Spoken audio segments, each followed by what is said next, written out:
Hello, B. West Jr. over here at Endurance Productions again. Gonna rock out with the Nightmare on Elm Street series here. Watched another one last night, just kind of reviewed it basically for my review today. I've got to say, the next one I'm going to do is Nightmare on Elm Street Part 5, The Dream Child. Now, a few words on The Dream Child. In its defense, it basically continues on the survivor story from Part 4. It has a new direction style and a new storyline thereafter. So the survivors from Part 4 are about the only common thread between the prior stories and this one. Besides Freddy Krueger and his antics that he always puts in there. Part 5, like I said, Freddy's Dead only ranks above this one just a tad because I'm a sucker for 3D movies, 3D horror movies especially. The Dream Child, it has some things for it, but not as much as the other ones. I rank it probably the lowest, in my opinion, of the Nightmare on Elm Street series. Not due to any one particular reason of the film, it's just the storyline combined with the more joking nature of, or night show host nature of Freddy Krueger just doesn't appeal to me, but I thought just to be thorough I would throw it into the review nest here. It was directed by a man named Stephen Hopkins, who you'll know that went on to direct other action movies and sci-fi films, things of that nature. Oddly enough, he directed Predator Part 2 around about the same year that Rennie Harlan, the director of the prior movie, directed Die Hard 2. So you had two foreign directors who came in and directed an entry into the Nightmare on Elm Street series, and then went on in the next year or two and directed sequels to two major American action films. Needless to say, they did a whole lot better with the action films. Now these films are decently produced, I would say. Just about all the Nightmare on Elm Street movies have good production values. You can tell there's money behind the project.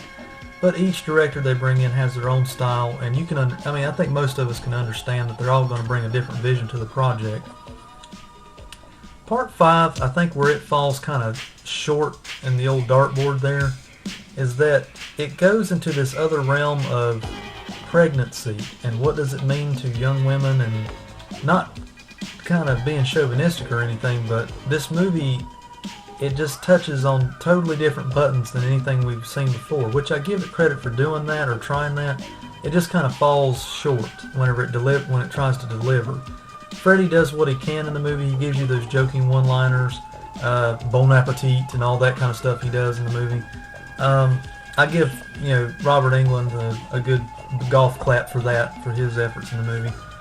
Another thing that I have to gripe about Part 5, the makeup. I don't know if you can see this very well, but even on the cover here, Nightmare on Elm Street 5, Freddy Krueger's makeup, if you ever take a long hard look at Part 5, he looks kind of like a geriatric version of Freddy. He looks like a little old man, and you just kind of feel sorry for him. He looks kind of wrinkled up, and he doesn't really look vicious and burnt, or it just doesn't look the same. I know they try to change it a little bit every movie, but that's just a small gripe. I like all the nightmares. I can watch them, about like Friday the 13th and some of the later series, but Friday the 13th Part 5 is not my favorite in the series.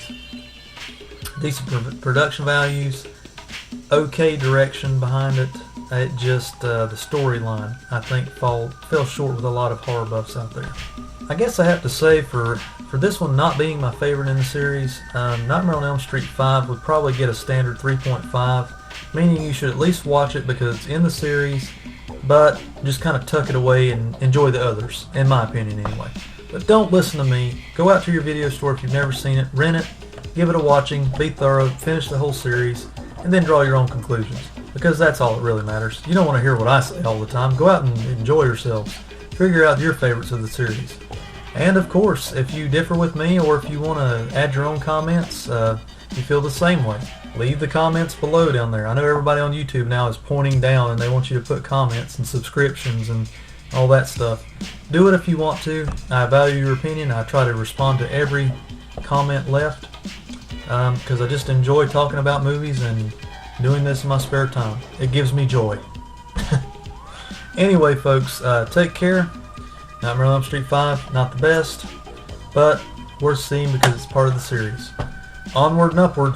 Take care, folks.